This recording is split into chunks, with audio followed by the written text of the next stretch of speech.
Меня зовут Булат Гатин, я представляю татарское молодежное движение «Азатлык», Союз татарской молодежи.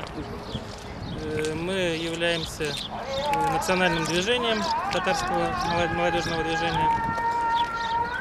Мы защищаем, отстаиваем права татарского народа именно на политической арене.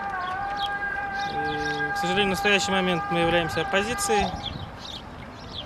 Мы требуем вернуть татарский язык в школы, мы требуем возродить татарские вузы, требуем создать татарские телевидение, радио на федеральном уровне.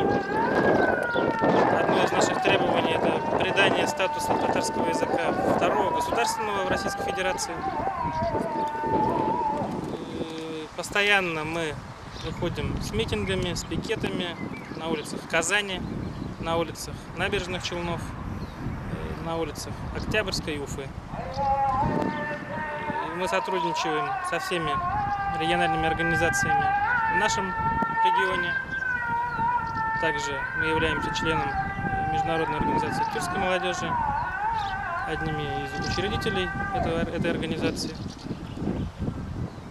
Сюда я приехал в качестве представителя организации